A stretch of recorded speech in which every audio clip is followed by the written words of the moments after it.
It is 3 o'clock in the morning on a Tuesday in Manchester. The city is asleep, a sprawling grid of industrial estates, rain-slicked terraced streets, and silent suburban driveways. In the physical world, nothing is happening. There are no sirens.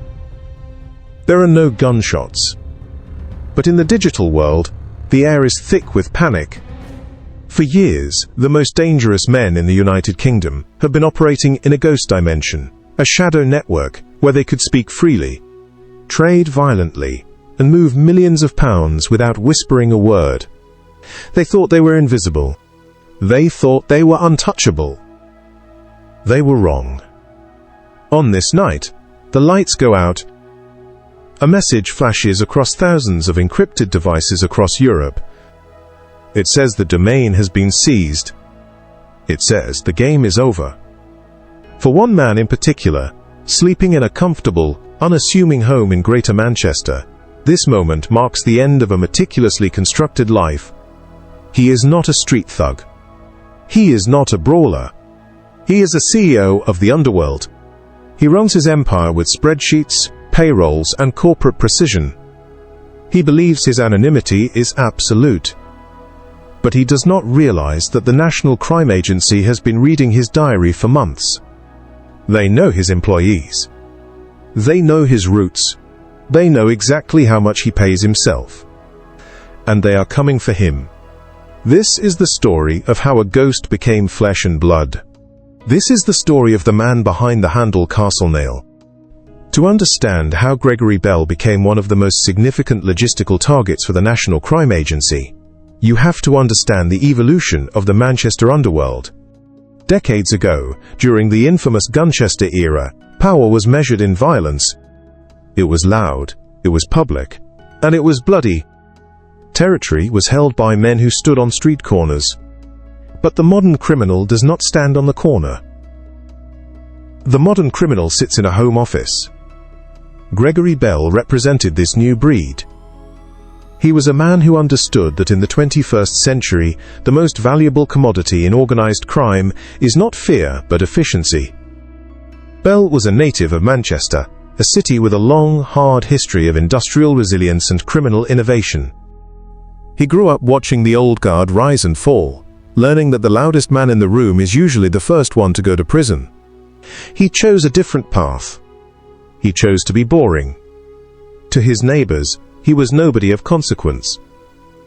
He didn't drive a gold-plated supercar through the city center. He didn't start fights in nightclubs. He lived a life of calculated mediocrity, a camouflage that allowed him to move through society without turning a single head. But beneath this veneer of suburban normalcy, Bell possessed a terrifying ambition. He wanted to industrialize the drug trade. The engine of Bell's empire was not a gang of thugs, but a device. It was the EncroChat handset. For the uninitiated, EncroChat was a legitimate-looking mobile phone running a hidden operating system. It cost thousands of pounds to acquire and thousands more to maintain a subscription. It had no camera, no microphone, and no GPS. It had a panic button that could wipe the device clean in seconds. It was sold to the underworld with a simple promise: perfect secrecy. For men like Gregory Bell, it was the Holy Grail. It allowed him to transcend the physical limitations of Manchester. Through the screen of his EncroChat device, adopting the handle Castlenail, Bell could coordinate with cartels in South America, wholesalers in the Netherlands, and distributors across the north of England, all from the comfort of his living room. He didn't touch the drugs. He didn't touch the money. He touched the screen, and with that screen he moved cocaine on an industrial scale. The genius of Gregory Bell's operation lay in its bureaucracy. Most criminal organizations are chaotic, fueled by ego and adrenaline. Bell ran his gang like a logistics company. When the National Crime Agency eventually peeled back the layers of his operation, what shocked them was not the violence but the paperwork. Bell kept records. He had an accountant's mind for the drug trade. He created detailed spreadsheets, itemizing the movement of kilograms of high-purity cocaine as if they were pallets of Amazon deliveries. He tracked the fluctuating market price of the product, noting when a kilo was trading at £37,000 and when the market was flooded. He managed the overheads. He managed the risk. But most shockingly, he managed the people. Bell didn't just have goons. He had employees. The data revealed a payroll system. He paid wages. He covered expenses.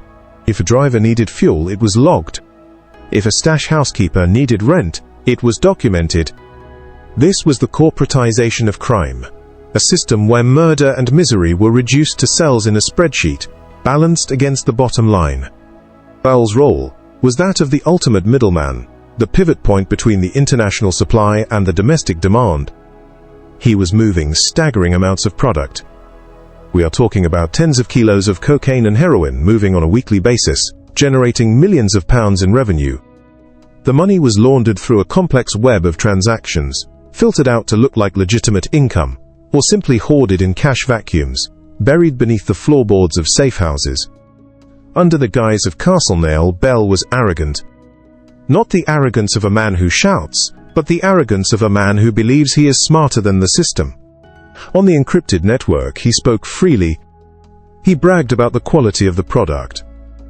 He negotiated prices with a hardness that terrified his subordinates. He discussed police movements with disdain, believing that the technology in his hand was a magic shield that no warrant could pierce. He believed that as long as he didn't touch the product, as long as he stayed behind the glass screen, he was a ghost. But in early 2020, the ghost hunters arrived. French and Dutch authorities, working in total secrecy, had achieved the impossible. They had infiltrated the EncroChat servers. They pushed a malware update to thousands of devices, a Trojan horse that didn't wipe the data, but harvested it. For months, law enforcement agencies across Europe sat quietly and watched. In the United Kingdom, the National Crime Agency launched Operation Venetic. They were suddenly inside the room with the criminals. They were reading the messages before the recipients did. And on a screen in an NCA office, an analyst began to follow the digital footprint of a user called Castlenail. The investigation was a masterclass in modern surveillance. The police didn't need to tail Bell's car initially. They simply needed to read his own words. They watched as Castlenail organized the handover of 6 kilos of cocaine in a single afternoon. They watched as he discussed the wages for his staff, explicitly detailing who was paid what for their silence and their risk. They saw him complaining about the quality of a shipment, acting like a disgruntled store manager returning defective stock. The level of detail was incriminating beyond measure. In a traditional investigation, police have to infer intent. They have to prove that a meeting was about drugs, and not just coffee. But here, Bell had written it all down. He had created his own confession, time-stamped and archived on the very device he thought was his shield. The NCA matched the movements of the Castlenail handle with real-world surveillance. When Castlenail said he was going to a specific location, a surveillance team would verify that Gregory Bell's car was there. When Castlenail sent a photo of his view to a contact, analysts triangulated the location to Bell's home.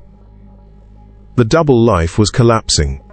The two worlds were merging. The net tightened slowly. The NCA wanted to ensure that when they struck, there would be no escape. They mapped out his entire network. They identified the couriers, the money launderers, the muscle. They identified the safe houses where the product was stored. They built a case that was mathematically irrefutable. Bell continued his daily routine, completely unaware that every keystroke was a nail in his own coffin. He continued to update his spreadsheets, logging the profits of an empire that was already dead.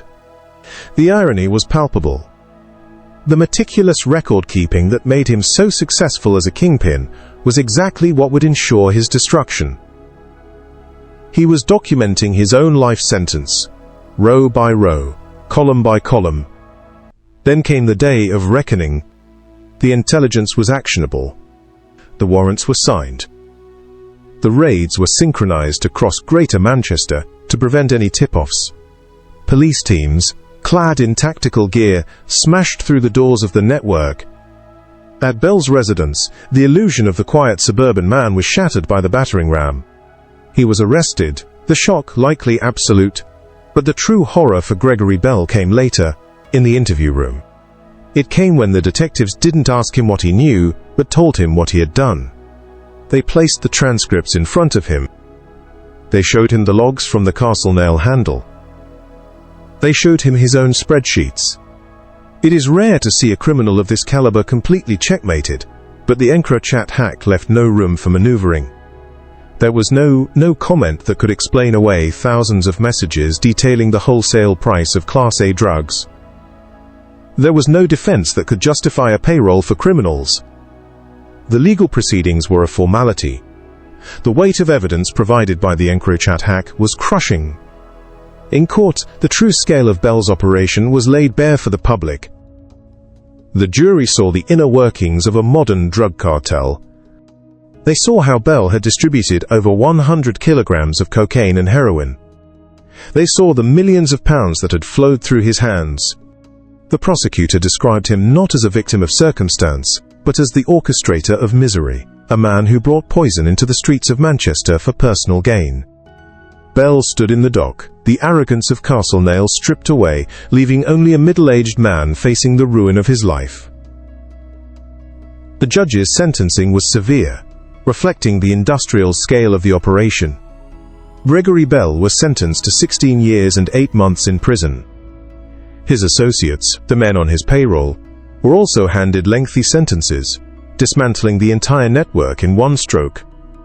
The spreadsheets that Bell had so carefully maintained were used to calculate the proceeds of crime, allowing the authorities to seize assets and strip the gang of their wealth.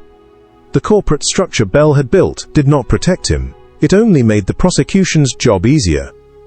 The fall of Gregory Bell is more than just a victory for the police. It is a warning. It signals the end of the era of the untouchable drug lord. It proves that in the digital age, there is no such thing as a secret. Bell thought he could insulate himself with technology. He thought he could outsource the risk while keeping the control. He thought he could run a criminal empire like a legitimate business. But he forgot the fundamental rule of the game: if you write it down, it can be read. If you send it, it can be intercepted. Gregory Bell built a castle out of encryption, but he forgot that he was holding the key. And when the walls came down, he was left standing alone in the wreckage of his own design. The Castlenail handle is now offline, buried in the digital archives of the National Crime Agency, a permanent testament to the man who thought he could outsmart the world, but ended up calculating the cost of his own freedom, down to the very last penny.